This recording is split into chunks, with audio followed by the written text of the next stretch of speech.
Hey everybody, how's it going?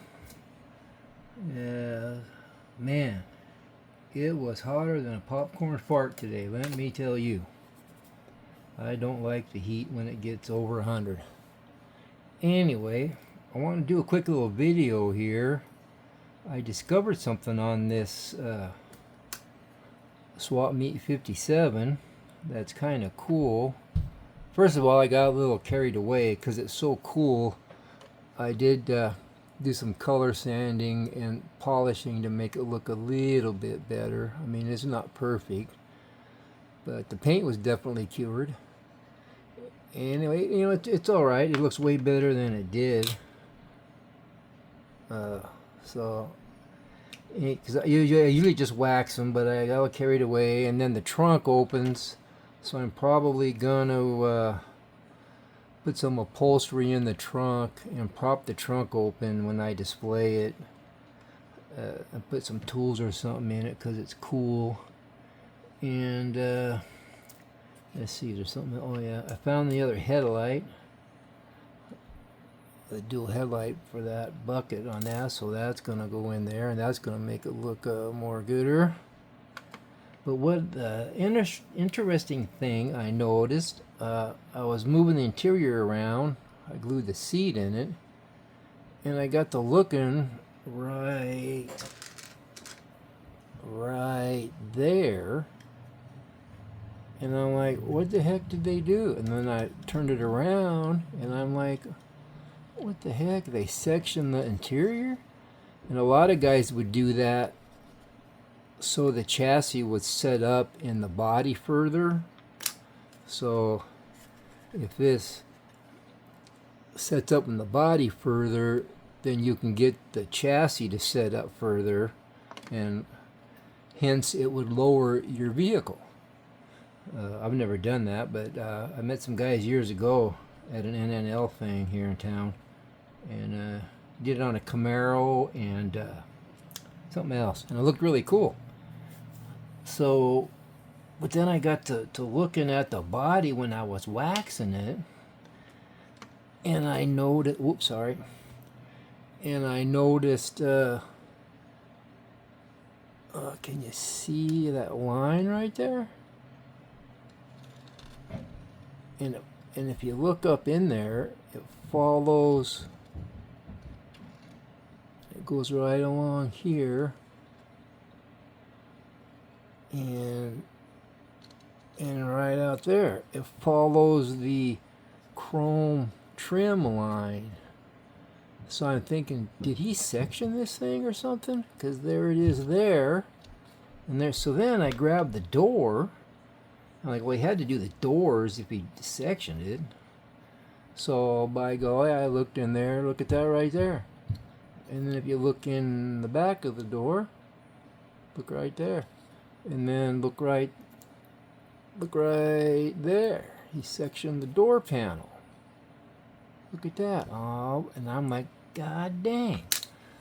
So Squirrely, he noticed it too. That's why he's sitting. He wants me to hurry up and show you that. I got an old build of mine out, AMT 57 Chevy that I built years ago, early 80s maybe, right around the time bare metal foil came out probably, because some of this was bare metal foil and some isn't, I think. But anyway, really old build, only 57 AMT I got, so I got to looking at the space between here and here and here and here, and if you look at this, that's not as much space, and that's not as much space. So I got the old ruler out, and I'm not good on fractions and stuff, but I calculated it out to be about just 1/8 of an inch section job on this thing, and that's a lot of work for 1/8 of an inch. But it's really cool how he cut it. He took it out along here and then glued it back on. So I don't know how he sanded that, or if he just filled it with glue or something, because you can kind of see it's uneven in there a little bit. But that's some pretty good sanding, and if you look inside, we can get it better where it butts up to the, not white, it's hard to see, but where the two halves glue together. I mean, that's just a real thin, precise line. There it is back in there on the white.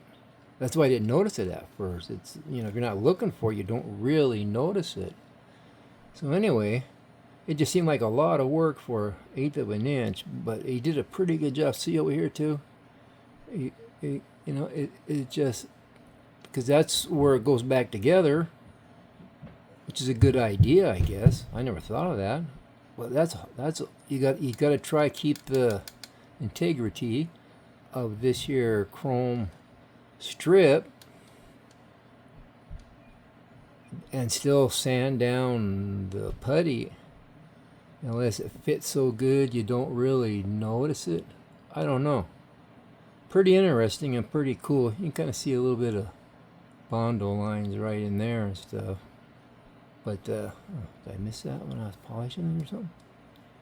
Anyway, I thought that was kind of interesting. As you can see back here a little bit where he molded this back piece on and everything. Anyway, I thought that was kind of cool.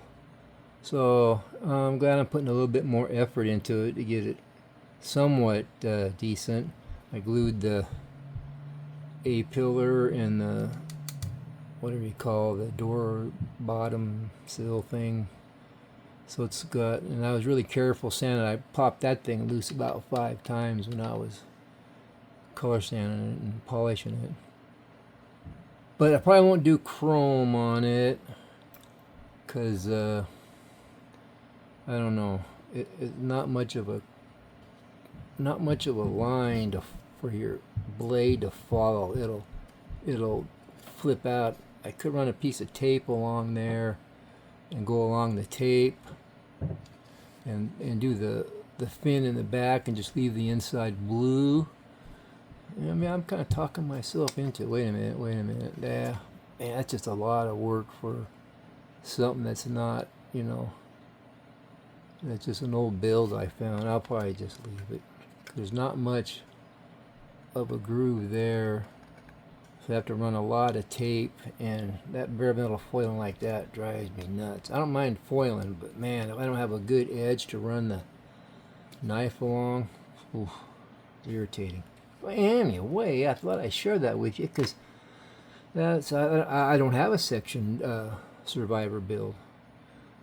Usually this kind of stuff goes for crazy money on eBay, even if it's, you know, not perfect. This one's not perfect, but it's pretty cool. I found, let's see. So anyway, I showed you all this. I polished that too, and the door and the hood, and this has a little. I think these were separate, weren't they? A little piece that went where the sights, whatever they call them, went, but it's got a little. Look out! It's got a little beak to it. See the little beak? See that little beak on it? So was that a separate piece that you glued on there? I think maybe. Because, you know, there's no beak on that one. So I don't know how. I don't remember if it came with something, because that would be hard to do on that tiny of a beak. But you got a little beak on this side too. So that's kind of cool. So I'm not going to put the little chrome pieces in there because that looks really cool. And I mean, you know, they're drilled out so you can see down in there. So anyway, that's kind of cool. And then one more thing, I want to take you guys out of here. And I went through all the parts and got the good stuff that I want. But I found these.